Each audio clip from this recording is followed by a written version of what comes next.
नीतीश कुमार और नरेंद्र मोदी दोनों की गद्दी खतरे में है, क्योंकि अब यह साबित हो चुका है कि ये जो तमाम सरकारें हैं और चोरी के दम पर बनाई गई थी, ये कोई और नहीं बल्कि नरेंद्र मोदी के खासम खास केंद्रीय मंत्री जीतन राम मांझी बोल रहे हैं।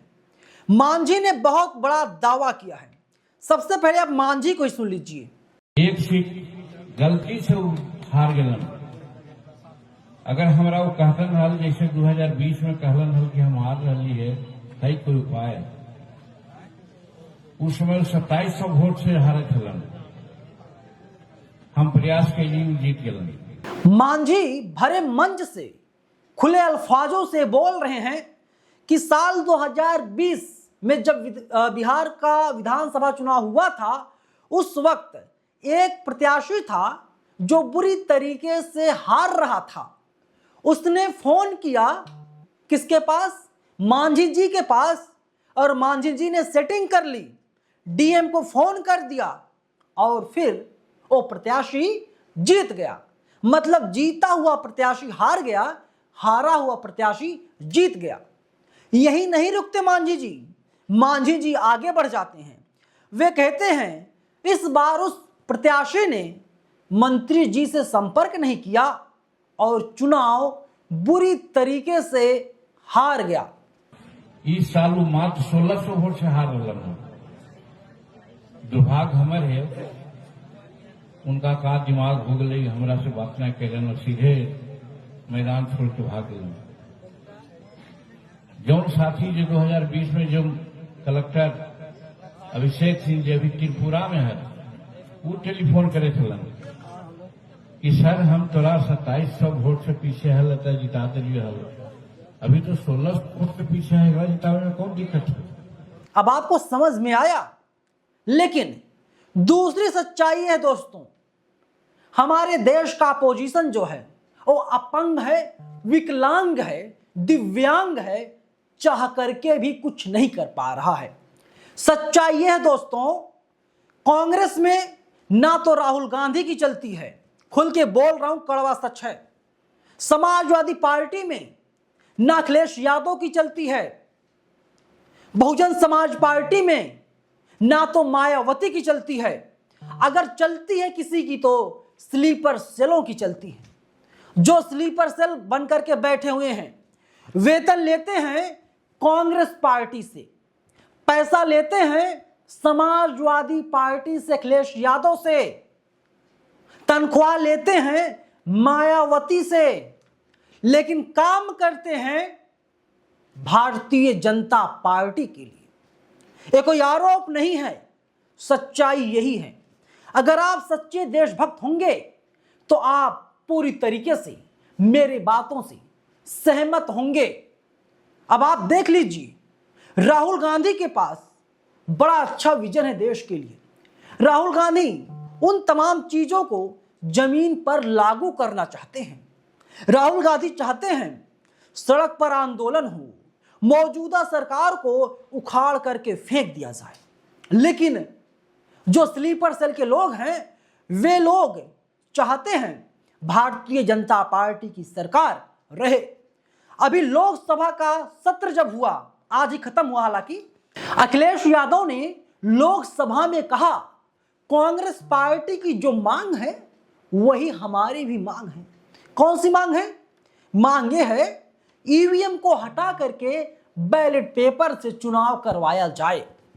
अब मैं सवाल अखिलेश यादव जी से पूछ रहा हूं, मैं सवाल कांग्रेस के सर्वे सर्वा खड़गे साहब से पूछ रहा हूं। जब आपको पता है ईवीएम के जरिए बेईमानी होती है, ईवीएम के जरिए नरेंद्र मोदी सरकार में है, ईवीएम के जरिए एक ही पार्टी पूरे देश पर राज कर रही है, तो आप लोग मेन जड़ पर काम क्यों नहीं करते? आपको मेन जड़ पर काम करने में डर क्यों लग रहा है? आप इस मुद्दे पर खुलकर क्यों नहीं बोल रहे हैं? दिल्ली की मुख्यमंत्री रेखा गुप्ता ने अभी कुछ दिनों पहले एक बयान दिया था, कांग्रेस वाले पहले ईवीएम को हैक करते थे और जब से भाजपा ने ईवीएम को हैक कर लिया, इनके पेट में दर्द होना शुरू हो गया। मतलब भारतीय जनता पार्टी और एनडीए के दो बड़े नेता ये खुल के स्वीकार कर रहे हैं कि जी हां, ईवीएम के जरिए बेईमानी, घोटाला, भ्रष्टाचार किया जाता है और ये सरकार करती है। तो फिर अखिलेश यादव, मायावती, राहुल गांधी, सोनिया गांधी, प्रियंका गांधी, रॉबर्ट वाड्रा, ममता बनर्जी, स्टालिन, ये सब लोग चुप क्यों हैं? कौन जवाब देगा इसका? इस देश के तमाम वकील ऐसे हैं, लगातार विस्फोटक इंटरव्यू दे रहे हैं।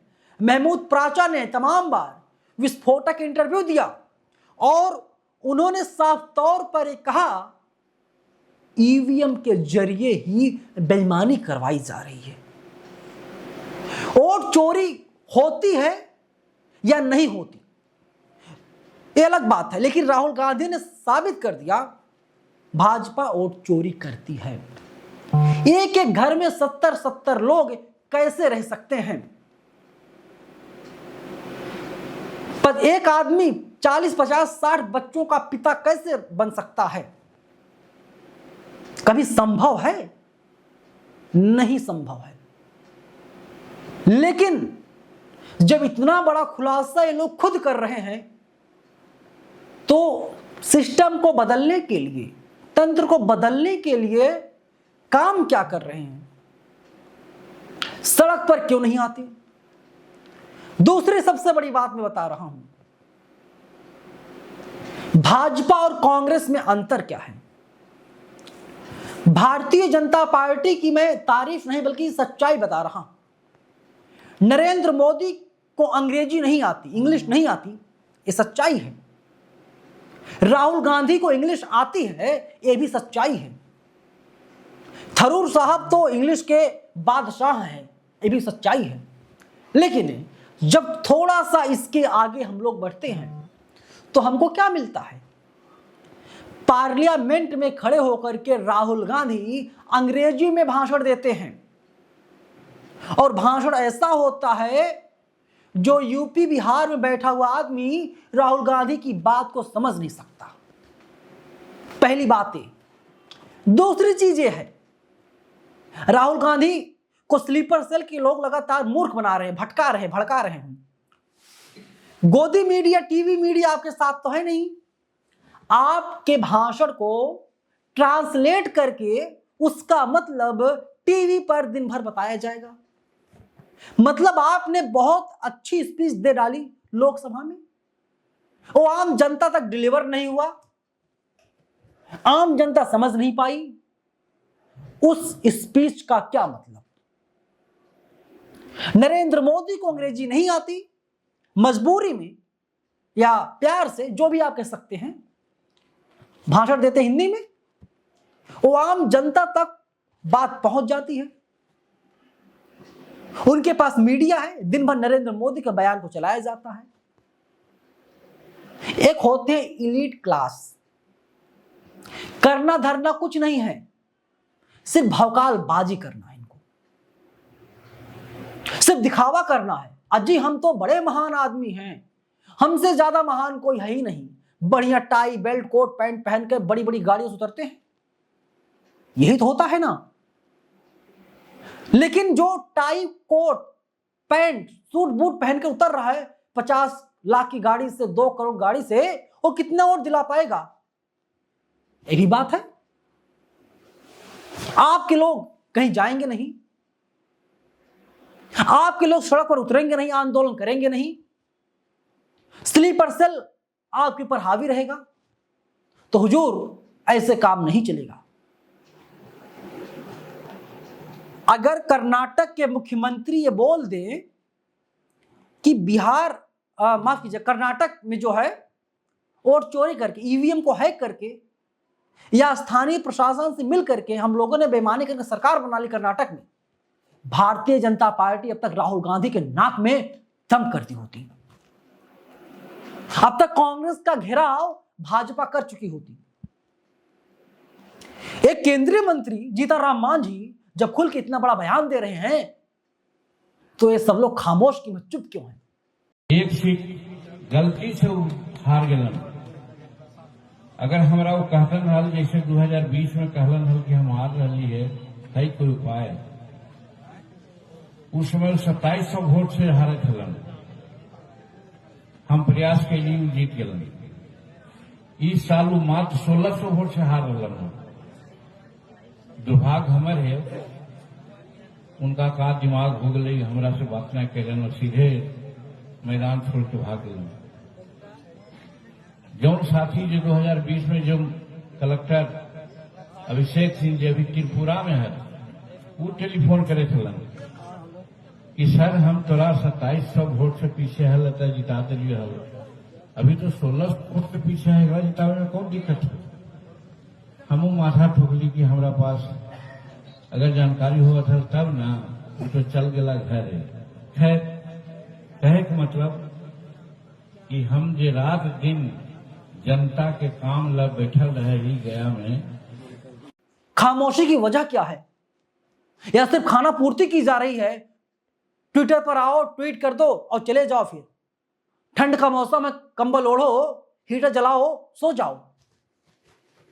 सरकार से ज्यादा जिम्मेदारी अपोजिशन की होती है।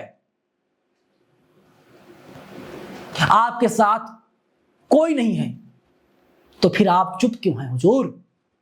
जवाब दीजिए। मैं गुस्से में नहीं हूं, मैं बहुत प्यार से बता रहा हूं, समझाने की कोशिश कर रहा हूं, समझ जाइए। मैं पॉज ले रहा हूं 2 सेकंड का, ताकि ये बात आपके दिल में, आपके जहन में उतर जाए कि मैं सही बोल रहा हूं या फिर वे लोग सही कर रहे हैं जो घरों में हैं, 50 लाख की, 1 करोड़ की, 2 करोड़ की गाड़ियों से चलते हैं, लेकिन ना तो उनके पास वो बैंक है, ना वे लोग सड़क पर आना चाहते हैं। एक और सच सुन लीजिए, इस देश में कांग्रेस के पास पैसा हो या ना हो, कांग्रेसियों के पास खूब पैसा है, जो पहले कांग्रेसी हैं, और वे लोग शांत हैं। राहुल गांधी को लगता है जैसे चल रहा है चलने दो, लेकिन इससे कुछ होने जाने वाला नहीं है। अगर देश को बचाना, लोकतंत्र को बचाना है, सड़क पर तो आना होगा। आपको पता है डॉक्टर राम मनोहर लोहिया कहा करते थे, अगर सड़कें सूनी हो जाएंगी तो संसद आवारा हो जाएगी। और आज ऐसा ही कुछ लग रहा है, सड़क सूनी हो गई है तो संसद आवारा हो गई है। जी राम जी, इस पर चर्चा करवाई जा रही है, कानून बनाया जा रहा है, बिल पेश किया जा रहा है, लोकसभा राज्यसभा से पास हो रहा है, वंदे मातरम पर चर्चा करवाई जा रही है, बताया जा रहा है कौन देशभक्त है, कौन देशभक्त नहीं, कौन कम देशभक्त है, कौन ज्यादा देशभक्त है। मतलब आजादी कितने साल गुजर गए और यहां पर अब देशभक्ति का पाठ पढ़ाया जा रहा है, और खुलेआम मुसलमान महिलाओं का नकाब खींचा जा रहा है। वाह, यही तो है राम राज्य। बाकी वीडियो पसंद आई हो तो शेयर कीजिएगा, लोगों तक पहुंचाइएगा और बताइएगा कि एक पत्रकार है नवीन कुमार नंदन जो सच बोलता है, जनता के लिए बोलता है, किसी नेता के पीछे नहीं भागता है। धन्यवाद।